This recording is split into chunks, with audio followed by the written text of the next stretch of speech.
여러분 반갑습니다. 보고 싶었습니다. 이게 얼마 만이에요? 몇 달 만이요? 잘 계셨죠? 저도 잘 있었습니다. 보고 싶었던 얼굴이 이 자리에 있어서 제 마음이 계속 뛰는 거예요. 또 오늘 또 새로 오신 우리 부부가 계신데 축복합니다. 반갑고요. 제가 이 말씀 드리고 기도하고 시작하겠습니다. 지금 이제 세상은 이렇게 자유화 되니까 여기저기 놀러 다니고 막 그런 것 같아요. 밤 12시가 넘었는데 술 먹는 사람도 있는 것 같고 그렇게 되는데 이럴 때일수록 교회가 진가가 드러났으면 좋겠어요. 왜냐하면 여기저기 무분별하게 모여서 먹고 마시면 코로나 늘어나는 건 당연하잖아요. 지금 숫자가 늘어나고 있잖아요. 근데 이럴 때에 세상은 폭증할 수 있지만 이럴 때 교회는 깨끗한 거예요. 감염 소식이 없어. 그러면 세상은 더럽지만 교회는 깨끗하다는 것이 입증되는 절호의 기회거든요. 그렇죠? 코로나 초기에는 얼마나 욕먹었습니까? 그러나 교회가 원래 그런 곳이 아니다. 정말 교회의 진면목은 지금 보여줄 때가 있거든요. 그래서 여러분 부탁합니다. 이럴 때일수록 성도답게 거룩하게 사십시다. 그래서 교회가 맞아 교회 역시 달라 이랬으면 좋겠어요. 같이 한번 기도합시다. 하나님 아버지, 오늘 주의 사랑하는 귀한 가족 김병조, 이경숙 집사님 예배를 우리 교회 보내주셔서 감사합니다. 하나님, 이들이 새로운 영적 터전을, 새로운 하나님 만나는 귀한 통로를 얻게 되었으니 교회의 발걸음을 옮길 때마다 아버지 집 가는 것 같게 하시고 교회 뜰을 밟을 때마다 하늘 문이 열려지게 하시고 만나는 성도들마다 친구 같고 형제 같은, 그래서 아버지 마음이 소통되는 가문이 되게 하여 주시옵소서. 생업 처소에 복 주실 줄로 믿습니다. 건강도 주실 줄로 믿습니다. 특별히 오늘은 11조 감사헌금을 하나님께 올려드리면서 주를 높이는 거룩한 백성들이 많이 있습니다. 오랜만에 나와서 감사하고 지금까지 코로나 터널 잘 통과하게 해주셔서 감사하고 각종 감사의 제목을 따라 올리는 거룩한 손길도 있습니다. 주여 주목하여 주시옵소서. 주여 축복하여 주옵소서. 주의 얼굴 빛을 비추사 하늘문을 열어주시고 저들의 전토와 가업과 자식들에게 복내려 주시옵소서. 하나님이 경영하시고 하나님이 기르시는 터전들이 되게 하여 주셔서 30배, 60배, 100배, 1000만으로 번성케 하여 주시옵소서. 아프지 않게 하여 주시고 명예롭게 하시고 주님 손가락질이 아니라 찬사와 박수받는 가문들이 다 될 수 있도록 역사하여 주시옵소서. 감사하고 예수님의 이름으로 축복하며 기도합니다. 아멘. 우리는 예수님이 가르쳐 주신 주기도문에 대해서는 대단히 잘 알고 있습니다. 그렇죠? 주기도문, 하늘에 계신 우리 아버지로 시작되는 주기도문 잘 알고 있죠. 그런데 성경에는 주님이 직접 드리신 기도문이 있어요. 주기도문 너희들이 이렇게 기도하라 라고 가르쳤지만 이거는 주님이 직접 하신 기도문이에요. 굉장히 긴 기도문이죠. 근데 이런 기도문이 있는 것도 잘 몰라. 혹은 있어도 알려고 하지도 않아. 그게 바로 요한복음 17장이에요. 오늘 설교하려고 하는 요한복음 17장. 이 요한복음 17장은 대제사장적 기도다라는 별명이 붙어 있습니다. 그러니까 제자들과 세상을 위해서 대제사장이 되어서 중보하는 기도다라는 뜻이 되겠습니다. 그런데 이렇게 중요한 예수님의 대제사장적 기도를 사람들이 별로 관심이 없다라는 거예요. 설교자들도 로이드 존스와 같은 유명한 목사님들은 이 한 장을 통해서 세 권이나 되는 책을 쓸 만큼 관심 있게 설교를 했지만 상당수 제가 자료를 찾아보니까 많은 목사님들이 다른 데는 설교해도 요한복음 17장을 설교하신 목사님들이 그리 많잖아요. 깜짝 놀랐어요. 뿐만 아니라 성경을 읽는 우리들도 요한복음 17장 그냥 쭉쭉쭉 그런가 보다 하고 예수님 한 기도지하고 읽어 내려가 버릴 뿐 다시 돌아와서 더 깊이 묵상하는 것 같지는 않아요. 이게 왜 그럴까요? 제가 한번 생각해 봤어요. 저도 이 본문을 읽어보잖아요. 이유가 있어요. 이 예수님의 기도에는 다양한 주제, 다양한 개념들이 함께 뒤엉켜 갑니다. 잘 정리됐다는 느낌보다는 여러 가지 개념, 여러 가지 단어들이 중요한 영적, 신학적 단어들이 뒤엉켜 있어요. 그래서 이해하고 풀어내기가 쉽지 않아요. 한마디로 어렵다는 겁니다. 어려울 뿐만 아니라 영적으로 어두워진 우리들이 십자가의 절정, 고난의 절정, 십자가를 앞에 두고 있는 예수님의 그 복잡한 심경, 그리고 어쩌면 두려운 마음을 접근하고 이해하는 것은 사실상 한계가 있어요. 그래서 아마 우리는 이 요한복음 11장을 슬쩍슬쩍 지나갔을지도 모르겠어요. 그러나 어쨌든 요한복음 17장은 예수님의 대제사장적 기도로서 탐구되지 않는 영역이다. 또 하나는 전인미답의 영역이다. 이 전인미답이 누구도 찾아가서 미리 답사하거나 밟아보지 못한 미지의 땅이다. 신대륙이다. 이런 뜻이에요. 전인미답의 영역으로 아직까지 남아있어요. 그래서 오늘 설교자들도 또 설교 읽는 사람도 슬쩍슬쩍 지나가 버린 요한복음 17장을 같이 한번 생각해 보겠습니다. 어때? 기대되십니까? 하든지 말든지? 기대가 되십니까? 네, 한번 가봅시다. 자, 어쨌든 이 기도는요, 장차 나타날 교회를 위해서 하나님께 드리는 기도입니다. 이것을 대제사장적 기도라고 그랬죠. 두 번째로는 제자들에게 남겨두고 가실 제자들이 있을 거 아니에요. 제자들에게 남기는 유언과 같은, 유언이라는 말을 쓰진 않았지만 유언과 같은 성격을 가지고 있습니다. 요한복음을 보면 13장에서부터 16장까지 예수님의 길다란 설교가 나와요. 요한복음 13장부터 16장까지는 예수님이 성만찬 자리에서 하셨던 긴 설교거든요. 그리고 죽음을 준비하시면서 성찬을 베푸시죠. 그리고 그게 바로 17장까지예요. 16장까지예요. 그런데 그 모든 설교와 성찬식을 마치고 나신 다음에 드디어 마지막에 오늘 17장에 기도를 하시는 거거든요.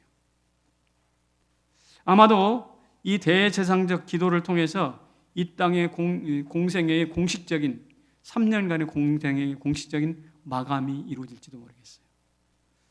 이 말미에 서서 예수님이 지난 3년 동안 함께 나눴던 사랑과 기쁨, 슬픔과 걱정, 감사와 축복들이 막 주마등처럼 축축축축 지나갔을 거예요. 만감이 교차하셨을 거예요. 그리고 이 기도를 하면서 십자가를 앞에 두고 두려운 마음이 있지 않겠습니까? 예수님도. 그런데 이 기도를 통해서 그 두려운 마음을 조종하고 갈무리하셨을 가능성이 많습니다. 자, 그렇다면 이 대제사장적 기도의 핵심이 뭔지 이걸 알아야 핵심을 파악해야 되잖아요. 핵심이 뭔지 알아야 됩니다. 아까 말씀드린 것처럼 몇 가지 단어들이 서로 뒤엉켜 있기 때문에 함께 막 엉켜 있기 때문에 대단히 어렵고 분석하기가 쉽지 않아요. 그럼에도 불구하고 제가 누굽니까? 한번 해봤어요. 세 가지 중요한 개념이 있습니다. 첫째는 뭐냐면 영화롭다라는 개념이에요. 아까 읽었을 때 여러분 자주 나왔던 단어가 영화롭게 하옵소서, 영화롭게 하옵소서 이렇게 나와 있죠. 영화롭다. 그래서 보니까 영화라는 단어가 5번 나오고 영광이라는 단어도 또 나오고 그렇습니다. 한번 성경을 한번 찾아볼까요? 같이 읽어봐요. 1절인데 시작. 아들을 영화롭게 하사 아들로 아버지를 영화롭게 하옵소서. 그렇죠. 5절에 가봅시다. 시작. 창세전에 아버지와 함께 가졌던 영화로서 나를 영화롭게 하옵소서. 창세의 영화로서 오늘 나를 영화롭게 하옵소서. 이런 내용입니다. 그러니까 여기서 영화라는 것은 뭐냐면 하나님의 성품과 능력과 전 존재가 있는 그대로 드러나는 상태예요. 있는 그대로 드러나는 거예요. 그런데 그 영화를 하나님이 아버지가 아들에게, 아들이 아버지께 돌려드리면서 두 성부와 성자가 하나님 되심을 높이 드러내는 거예요. 예를 들어 볼까요? 제가 자주 사용하는 변화산으로 가봅시다. 변화산에 가서 예수님이 산에 오를 때는 어땠을까요? 그 높은 산이니까 헐레벌떡 숨차오르고 그렇게 가까스로 기진맥진해서 오르지 않았겠습니까? 근데 올라간 순간 어떻게 됐어요? 환하게 바뀌었잖아요. 해와 같이 빛나게 됐어요. 제자들이 깜짝 놀라서 엎어졌어요. 자, 이 순간만은 예수님의 진면목, 하나님 되심이 드러나는 순간이죠. 이게 바로 영화로움이에요. 영화로움. 그런데 특이한 것은 이 신적 존재인 영화로움을 우리한테도 주신다네. 다음 성경 구절 읽어보겠습니다. 22절쯤에 가보면 시작. 내게 주신 영광을 내가 그들에게 주었사오니. 여기서는 영광이라고 되어 있는데 영광이란 말과 영화라는 말은 같은 단어입니다. 헬라어로 독사라는 말인데 같은 말이에요. 그러니까 이 성부와 성자의 그 변화산에서 아름다운 충격을 받을 만큼 바뀌어서 그 영광을 우리한테도 주신대.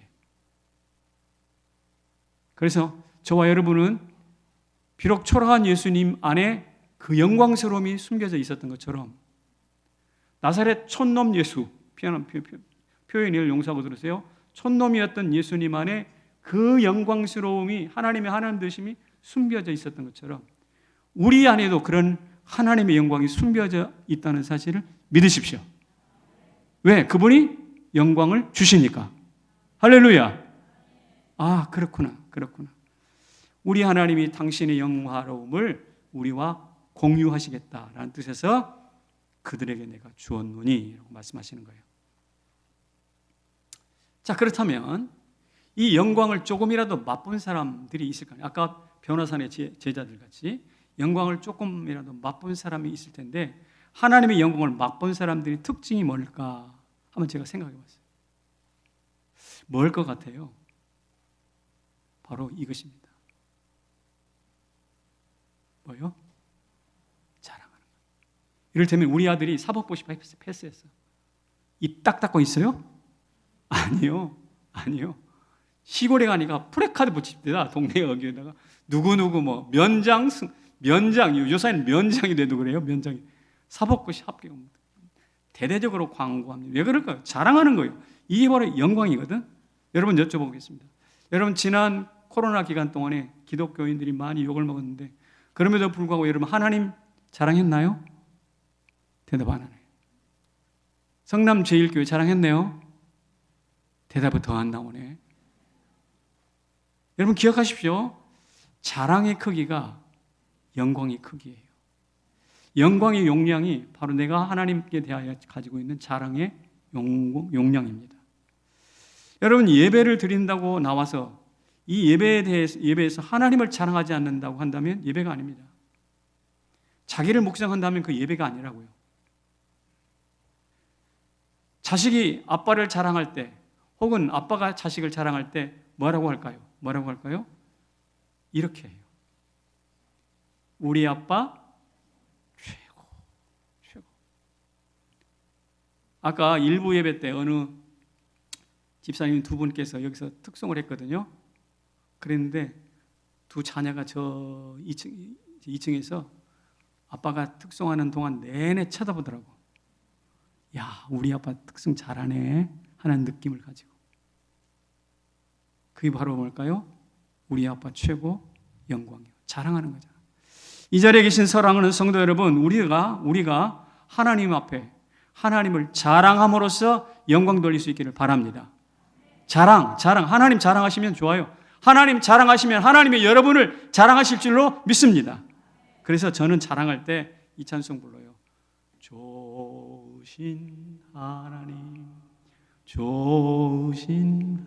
내가 믿는 하나님이 어떻다고요? 좋다는 거예요. 참 좋으신 나의 하나님. 제가 어떻게 이걸 하게 됐냐면, 제가 꽤 오래전에 어느 대학 졸업식에 갔어요. 대학 졸업식에 갔는데 졸업을 했어요. 근데 어느 교회 청년인들을 모르겠는데 고맙다고 와가지고 한 6, 7명이 손을 붙잡고 동그랗게 서서 이 찬송을 부르더라고요. 좋으신 하나님, 좋으신 하나님. 이 학교를 입학시켜 주시고 다니게 하시고 졸업시켜 주셔서 고맙습니다. 참 당신은 좋으신 하나님이십니다. 이런 뜻이에요. 예, 그러니까 보세요. 지나가는 사람들이 동그랗게 서서 좋으신 하나님 노래 부르는 것을 보고, 아, 하나님, 저들 하나님 믿는구나. 지금 그들은 뭐 하고 있어요? 찬송을 부르는 것이지만 많은 사람 앞에 하나님을 자랑하고 있잖아요. 여러분도 그렇게 되기를 바랍니다. 좋으신 하나님, 좋으신 하나님, 참 좋으신. 성가대 찬양 중에 영화롭도다, 영화롭도다, 영화롭도다 목소리가 안 나와요. 요새 옛날 같으면 내가 했을 텐데 한번 제가 영상으로 한번 만들어 봤어요. 나올 수 있어요? 너는 천사를 모사 둘러섰도다 열방들이 주님 앞에 엎드려서 열방들이 주님 앞에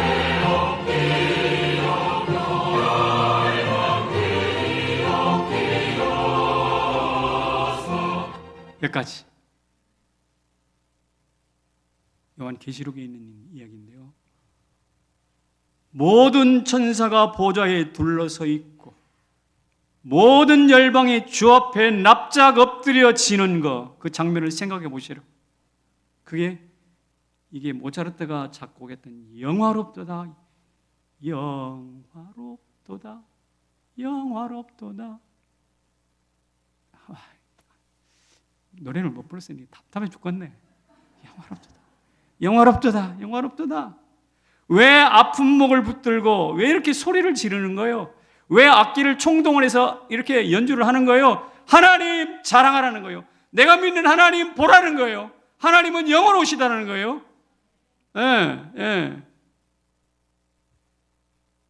그 영화를 오늘 우리에게 주셨으니 우리 자랑해야죠. 이 구약에 가서 영광이라는 말은 신약에서는 독사지만 구약에서는 카바드라는 말이에요. 그 말의 뜻은 뭐냐면 무겁다는 뜻이거든요. 무겁다. 아까 우리 김준기 집사가 여기 찬송을 했는데 나는 김준기 집사 옆에만 가면 눌려.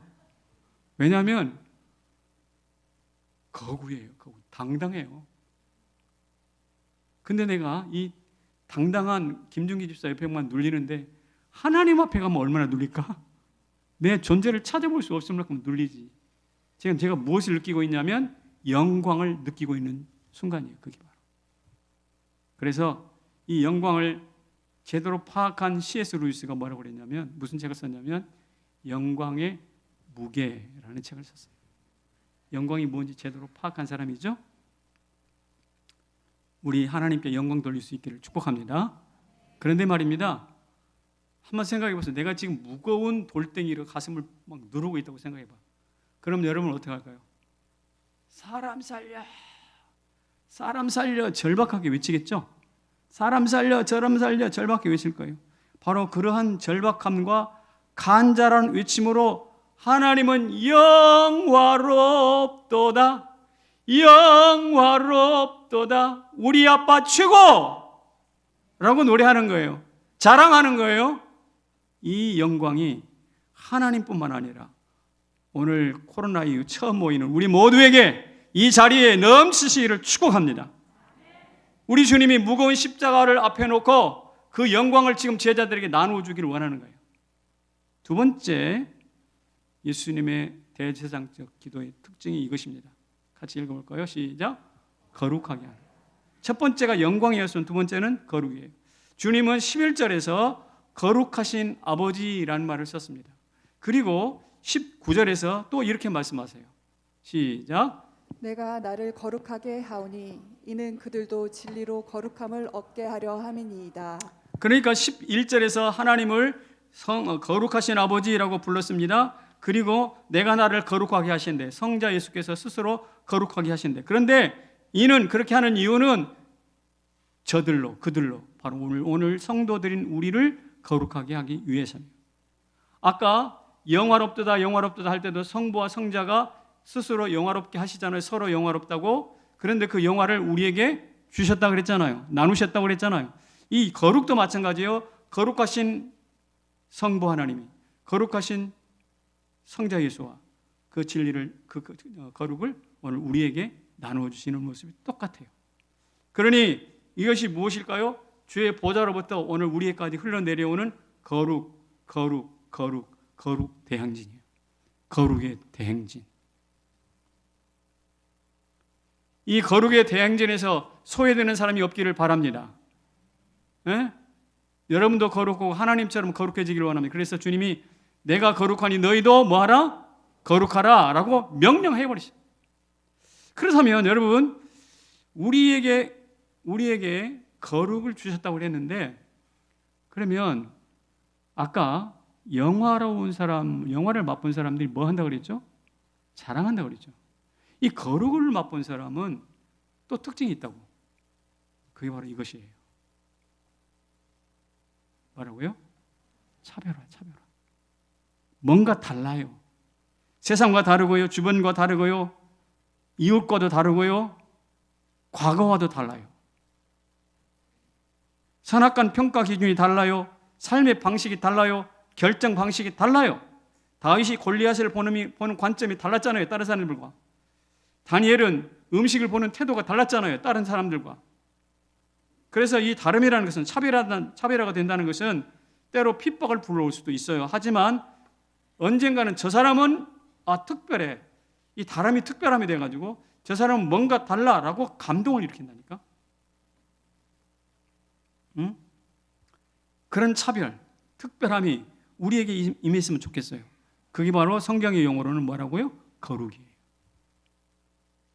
미국 교포 중에 한 분이 세계 100대 조형 미술 건축가로 선정이 됐습니다. 열심히 공부를 해서 자기 은사를 개발해서 참 영광스러운 자리에 나갔죠. 그래서 잘 나가는 인생입니다. 여기저기 초청을 받아가지고 강의도 많이 하고 좋은 자리에 찾아가기도 하고, 그렇게 분주하게 시간을 보내고 있는 어느 날 몸이 좀 좋지가 않은 거예요. 음식 넘기는 것도 불편하고. 그래서 병원에 갔더니 식도암 판정을 받았어요. 충격이죠. 식도암 판정이. 생각해 보니까 지금껏 제잘난 맛에 막 곳곳에 뛰어다니면서 자기 자랑하고 이러고 살았단 말이에요. 그러니까 그런 모습이 세상에 서로 대통령 남 밟고 대통령 되려고 하는 사람이나 똑같다는 거죠. 내가 이렇게 살았구나. 그러고 있는데 그때 마침 연변 있죠. 저 동북아시 연변, 중국에 연변에 있는 연변 과기대학교가 있어요. 과기대 총장 김진경 총장이 있는데 그분이 미국을 방문해서 이분을 만나게 되었어요. 근데 그분이 이런저런 이야기하다가 자리를 뜨면서 자리에서 일어나면서 이런 말을 하는 거예요. 뭐냐면 이제 삶의 초점을 하나님께 맞춰보세요. 특별한 이야기도 아닌데 이제 삶의 초점을 하나님께 맞춰보세요 라고 이야기를 하는 거예요. 가만히 생각해 보니까 자기의 초점은 온통 자기 자신이었어요.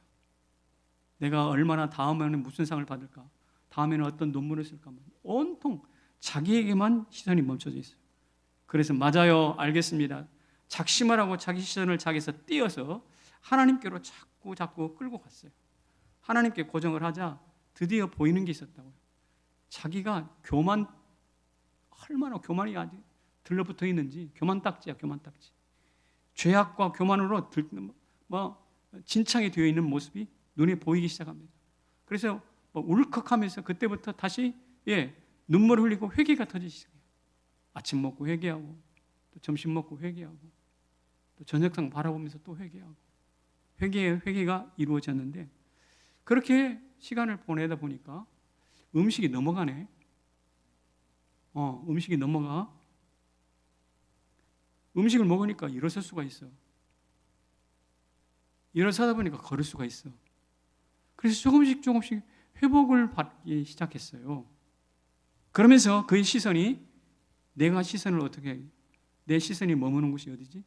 이 시선의 문제가 있었잖아요. 마음에 작정을 합니다. 내가 연변 광야들을 가야겠다.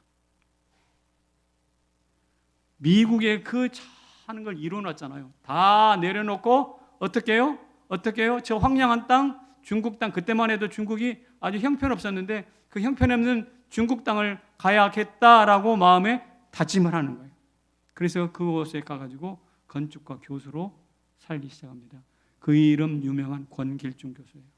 제가 그 당시만 해도 이분이 교포사회라든지 우리 한국에 많이 유명한 분이셨어요. 감동 스토리였죠. 그분을 바라보면서 그 스토리를 들으면서 뭐라고 그랬냐? 이렇게 다 해요. 뭔가 다르네. 저 사람 뭔가 다르네. 나왔다고 다시 팔짝 뛰어다니지 않고 뭔가 다르네. 포기할 줄 아네. 거룩이에요. 우리는 어떤가요? 세상과 뭔가 다른가요? 한번 생각해 보십시오. 예수님의 세 번째 대제사장적 특징이 이것입니다. 뭐냐면 하나 되게 하는 거예요. 첫 번째가 영화였고 두 번째가 거룩이었고 세 번째가 하나 되게 하신 거예요. 주님이 이렇게 말씀하십니다. 21절 시작. 아버지께서 내 안에 내가 아버지 안에 있는 것 같이 그들도 다 하나가 되어 우리 안에 있게 하사. 그들도 다 하나가 돼요. 성남지역교 성도들이 다 하나가 되어. 그 다음에 22절 시작. 이는 우리가 하나 된 것 같이 그들도 하나가 되게 하려 함이니이다. 여기 우리라는 것은 성부와 성자, 성령입니다. 성삼위 하나님이 하나 된 것 같이 그들도 우리와 하나 되게 하려 함이니라 그랬습니다. 그러니까 성부, 성자, 성령이 하나 되신 것 같이 성도인 우리도 하나님의 존재, 하나님의 존재 방식에 동참시키는 거예요. 연합시키는 거예요. 제가 전에 페리코레시스라는 말을 했어요. 이게 뭐냐? 성삼위 하나님이 성부, 성자, 성령께서 마치 강강수월래, 기억나세요? 강강수월래 빙빙을 돌면서 강강수월래 노래 부르고 춤을 추듯이 그렇게 춤을 추셔요. 그 춤추는 모습을 회오리 바람으로 표현했습니다.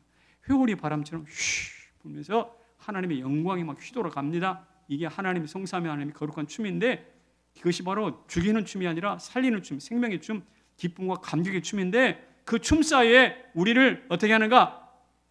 끼워주시는 거예요. 홍정기 너 이리 와. 나랑 같이 춤추자. 그래서 그물 덩실덩실 춤추는 거예요. 그러면 내가 지체 오른발 잘 못 쓰고 왼발을 잘 못 써도 괜찮아요. 그 춤 안에 들어가면 어느 순간 깨끗해지는 거예요. 할렐루야. 인간이 수많은 장애가 있지만 그 품에 그 춤 사이에 함께 동참시키면 하나님처럼 권세 있고 하나님처럼 아름다운 거예요. 마치 예수님과 함께 있었던 모세와 엘리야가 멋진 옷을 입고 함께 있었던 것처럼 그렇게 되는 거예요. 이게 하나 되게 하시면 돼요.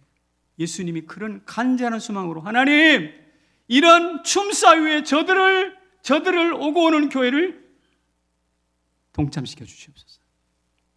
여러분 성삼위 하나님 손 붙잡고 춤출 준비하세요. 천국 가서 성삼위 하나님에게 회오리 바람 생명의 춤 사위인데 그곳에 들어가서 춤출 준비하시라고. 그렇다고 디스코를 배우라는 뜻도 아니고 이런 춤을 배우라는 뜻이 아니고 하나님의 하나 되심의 모습이에요. 그런데 말입니다. 이것을 더 정확하게 말씀하셔서 요한계시록에 가보니까 예수님께서 반모섬에 있는 사도 요한을 보고 뭐라고 말씀하시냐면 이리로 올라오라 그러거든. 지금 반모섬에서 포로로 붙잡혀 있잖아요. 유배살이를 하고 있잖아요. 그때 이리로 올라오라.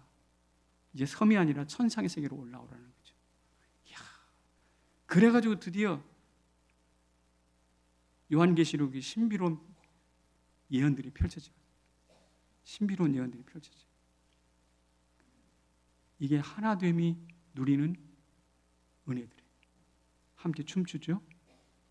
함께 하나님의 속내에 있는 미래의 계획들을 알게 되죠.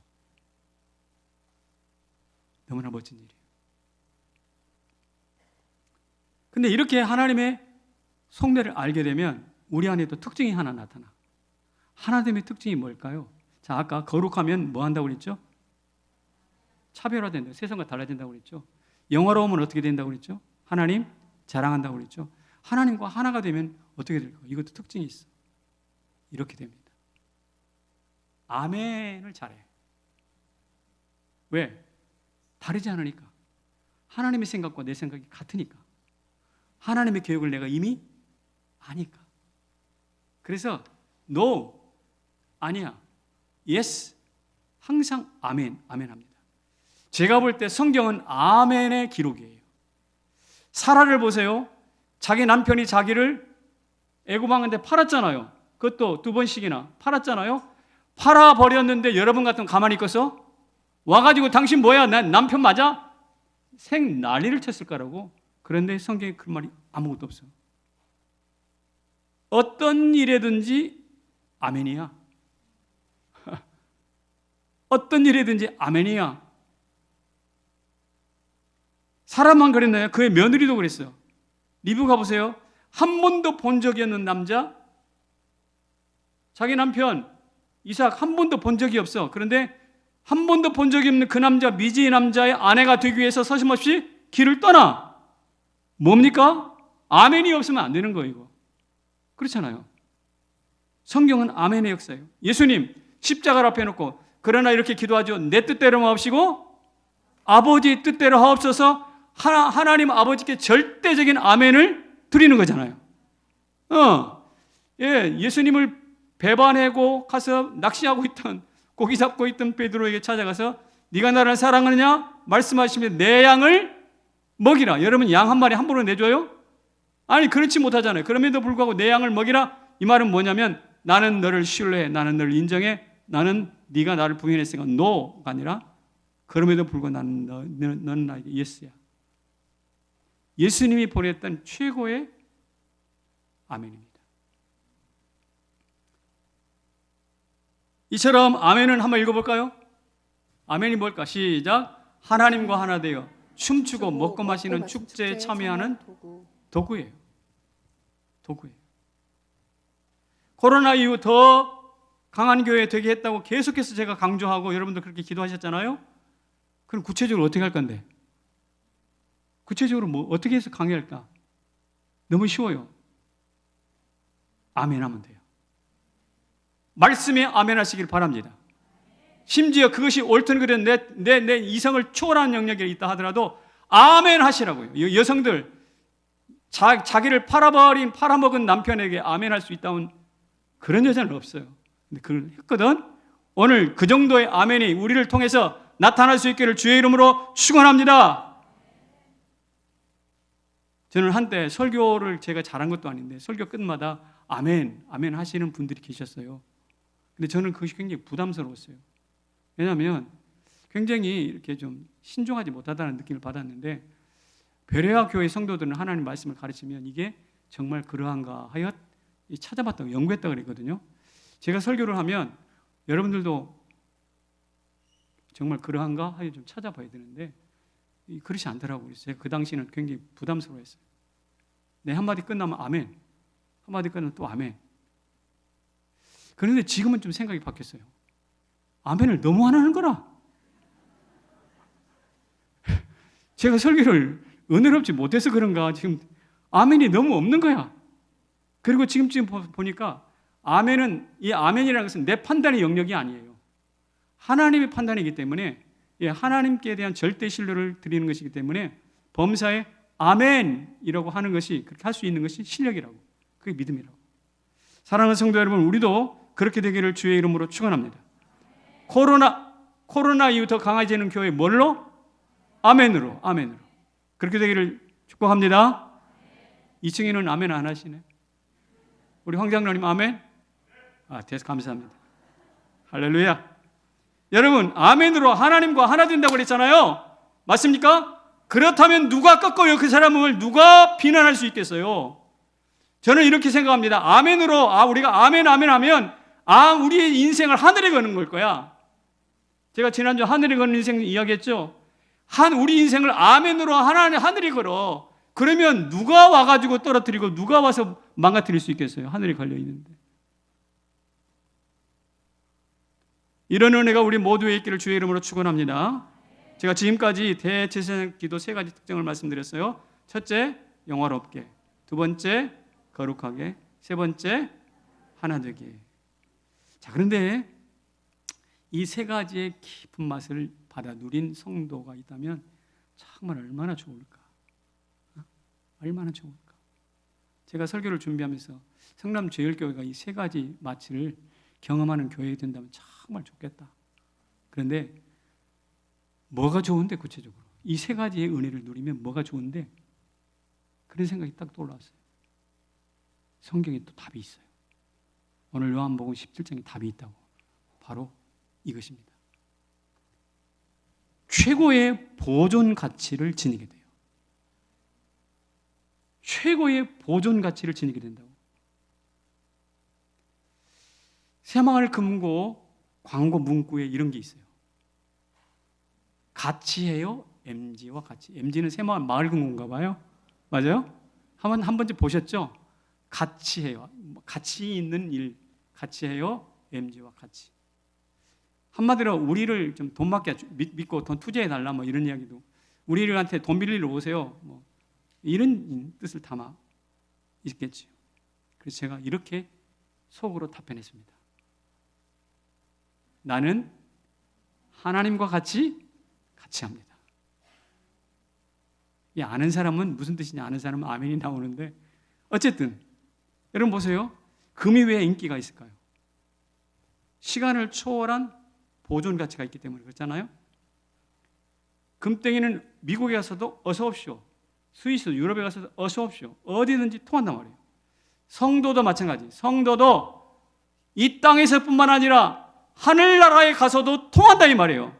어서 오십시오 라고 말을 한단 말씀이죠. 왜? 우리가 하나님과 같이 하니까 하나님은 존재의 최고 가치시잖아요. 그 최고의 가치와 함께하니 어때요? 우리도 보존 가치가 그만큼 높아지는 거예요. 아니 그렇잖아요. 생각해 보세요. 하나님처럼 영화롭고 하나님처럼 거룩하고 하나님과 하나 되었으니 그보다 더 보존 가치가 높은 게 어디 있냐고. 금덩이에다 비하겠어요? 잘 안 믿어지시나요?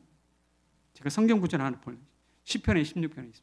시작. 땅에 있는 성도들은 존귀한 자들이니 나의 모든 즐거움이 그들에게 있도다. 땅에 있는 성도들, 하늘에 있는 사람들 아니에요. 땅에 발디디고 있는 성도들 뭐한 자다? 존귀한 자다. 존귀한 자들 어느 정도 존귀하냐? 하나님의 모든 즐거움이 그들에게 있대요. 마치 아이가 짝짝꿍 하는 모습을 보면 모든 즐거움만 얼굴이 한 방만 하는 것 같아서 웃는 부모처럼 하나님의 모든 즐거움이 누구한테 걸려있다? 여러분과 저 땅에 있는 우리한테 걸려있다는 거예요. 할렐루야. 그러니까 우리가 하나님 앞에 얼마나 가치 있는 존재라는 것을 아시겠죠? 네. 근데 제가 제 말씀을 언제 발견했을까? 어디서 발견했을까? 저거 우리 교회 어딘가 써서 붙여 있는 말씀이거든. 우리 남자들 한번 대답해보면서 어디서 발견했을까? 저기 화장실에 있는 말이에요. 화장실에 붙어놨다고 지금. 근데 그날따라 제가 속이 안 좋아가지고 막 설사도 하고 막 그랬거든. 속이 부글 끓고. 근데 저 말씀을 읽었어. 저 말씀을 읽어보니까 참 초라한 저거든. 속이 안 좋아서 설사하는 저를 존귀한 자래. 하나님의 즐거움이래. 깜짝 놀랐어요. 내가 비록 설사를 하지만 땅에서뿐만 아니라 하늘에서도 통한다. 금땡이가 미국에서도 통하듯이 성도는 이 땅뿐만 아니라 하늘에서 통한다. 할렐루야. 이 말이 무슨 말이냐? 최고의 보존 가치를 지닌 존재란 말이죠. 왜 그럴까요? 하나님과 같이 하기 때문에. 오늘 본문을 보면 이런 말씀이 나와 있어요. 같이 읽어봅시다. 시작. 함께 있으되 내게 주신 아버지의 이름으로 그들을 보존하고 지키었나이다. 아버지의 이름으로 그들을 뭐 했다? 보존했다. 그리고 뭐 했다? 지켰다는 거예요. 15절에도 이런 말씀이 있어요. 시작. 비 없는 것은 그들을 세상에서 데려가시기를 위함이 아니요 다만 악에 빠지지 않게 보존하시기를 위함이니이다. 악에 빠지지 않고 뭐 해요? 보존하는 거예요. 그러니까 우리 하나님이, 우리 주님께서 마지막 대제사장 때 기도를 드리면서 우리를 이 땅에서 보존케 하는 기도를 했거든. 근데 사실 여러분, 이 보존이라는 것은 죽지 않고 오래 산다는 뜻이 아니에요. 왜냐하면 제자들을 위해서 그런 기도했는데 제자들 다 순교했거든. 다 순교했잖아. 그러면 다 보존 안 됐는데, 여기서 보존이라는 것은 뭐냐면 천국에까지 유효한 가치가 있다는 거예요. 다른 말로 보존 가치예요. 보존 가치. 오래 산다는 뜻이 아니라. 생각해 보세요. 하늘 땅에 있을 때도 존귀한 사람이고 하나님의 모든 즐거움의 대상인 우리가 하늘에 가서 안 그러겠느냐고요.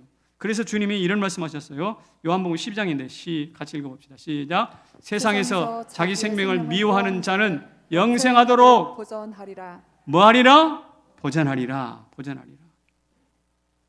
생각해보면 당연한 귀결입니다. 하나님의 영화를 맛보고 하나님 자랑하는 사람, 세상과 뭔가 달라서 거룩한 사람, 범사의 아멘으로 응답하면서 하나님과 하나 된 사람, 이런 사람을 보존하지 않고 누가 보존하겠어? 뭘 보존하겠어? 이런 사람을 보존하지 않고, 이런 성도들을 보존하지 않고 뭘 하겠어? 이런 사람 데려다가 하나님이 함께 춤추실 만하지.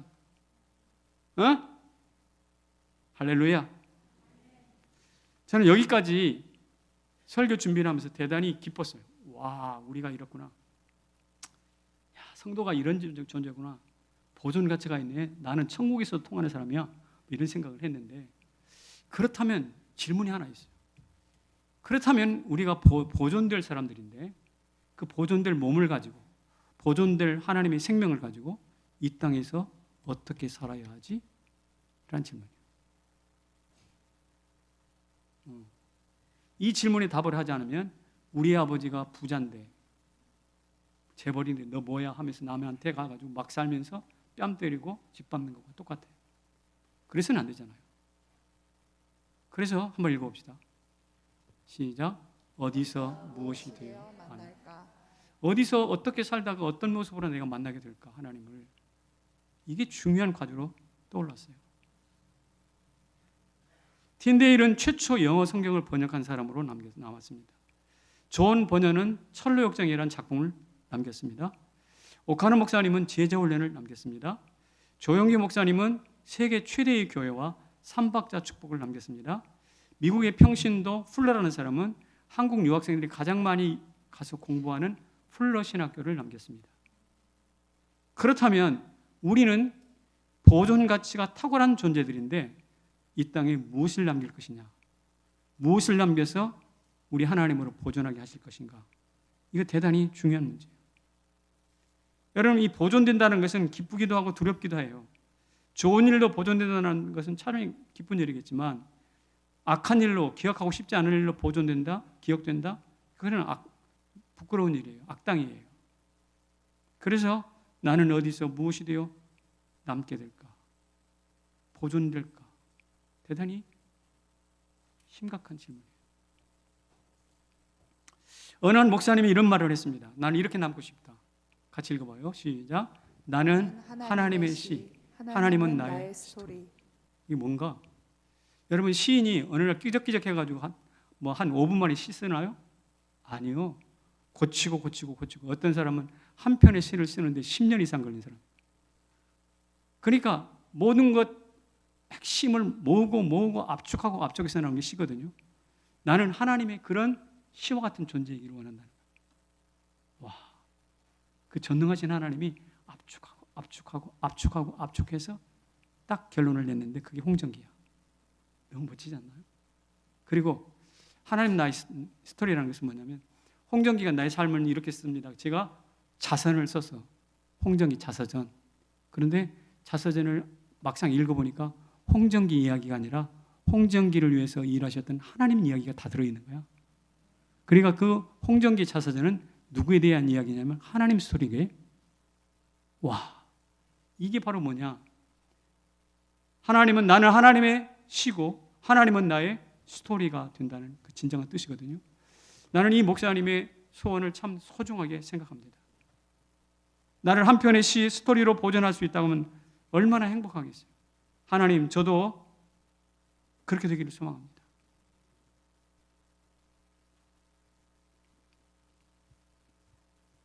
여러분, 제가 지금 하나의 지푸라기와 같은 존재일 수도 있어요. 그러나 여러분, 지푸라기와 같은 존재지만 들판에 나가면 온통 널려있는 지푸라기인데 그 지푸라기는요, 불에 태워지잖아요. 그러면 그게 재가 돼서 거름이 됩니다. 온 땅을 풍요롭게 만들어요. 그 지푸라기 버려질 것이면 아궁이에 던져서 불태워버릴 것이지만 그것을 잊고 이으면 뭐가 되는가? 이형이 돼요. 새끼줄이 돼요. 그리고 또 이것을 더 이형과 새끼줄을 또 더 이렇게 이으면 뭐가 되는가? 덕석이 돼요. 가만히 덕석이라고 아세요? 덕석말이라는 거 아세요? 못된 짓 하면 덕석으로 뒤집어 싸가지고 몽둥이로 치자. 덕석말이에요. 이게 뭡니까? 지푸라기 별 볼 일 없지만 그것이 하나님 앞에 압축되면 덕석이 되고, 그게 농업 기반 사회의 가장 중요한 핵심이 집이에요. 여러분, 우리가 이 땅에 살아가면서 지푸라기 같은 존재라고 느낄 수 있어요. 지렁이 같은 존재라고 느낄 수 있어요. 그러나 기억하십시오. 농부는 그 지푸라기를 기억하고 보존해서 가마니를 만들고 덕성을 만들듯이 하나님은 지푸라기 같은 우리를 보존하셔서 함께 춤을 추시고 가장 가치 있는, 보존 가치 있는 존재로 하늘에 세우실 줄로 믿습니다. 그러니까 오늘 이 땅에 살면서 허투루 살면 안 되는 거지. 마음대로 살면 안 되는 거지. 예배 시간에 졸면 안 되는 것이지. 입 딱 닫고 아멘 안 하고 그냥 노멘 하고 있으면 안 되는 것이지. 전에 있던 강대상 크리스탈로 된 거 기억하시죠? 전에 있던 강대상, 그 강대상을 환불하신 분이 누구냐면 이성부 권사님이거든요. 저는 기억합니다. 그분이 쌈짓돈을 털어서 성물을 드렸어요. 그리고 하는 말이 이거였습니다. 내가 죽은 후에도 성도들은 볼 것이고 하나님은 기억하실 것입니다. 그래서 그 강대상을 거의 16년, 17년 썼어요. 제가 그랬어요. 하나님이 기억만 하시지 않고 권사님 자신을 영원토록 보존하실 것입니다. 오늘 이 강대상 이 강대상 새로 바꾼 강대상 이거 파주까지 가서 주문 제작했어요. 파주. 목수의 간증을 들어보니까 가슴이 찡했는데 예수님 목수인지를 자기도 목수하고 싶었대. 근데 문제는 목수를 하니까 돈이 안 벌려요. 먹을 게 없는 거예요. 그래서 목수하다가 치우고 세상 나가서 이런 일을 안 해본 일이 없대. 그런데 마음이 계속 편치 않은 거예요. 에라, 나는 그래도 굶어도 목수다. 그리고 다시 목수로 돌아왔어. 그래가지고 이분이 뭘 목적으로 하냐면 보고 또 보아도 지루하지 않는 강대상 만들겠다. 이게 이 사람의 소망이래. 보고 또 보아도 지루하지 않는 강대상. 여러분 잘 만들었죠? 또 아멘 안 하네. 잘 만들었죠? 예, 네, 지루하지. 저는 보고 봐도 지루하지가 않아. 그걸 하려고 최선을 다해서 그래서 다시 이제 공방을 만들었어요. 그리고 자기 두 아들까지 끌어다가 그 일을 시키더라고요. 저는 무엇인가? 나는 이 선한 소원을 가지고 일하는 사람 하나님이 보존하실 줄로 믿습니다. 여러분과 제가 그런 삶이 되시기를 주의 이름으로 축원합니다. 일어나십시오. 진실하게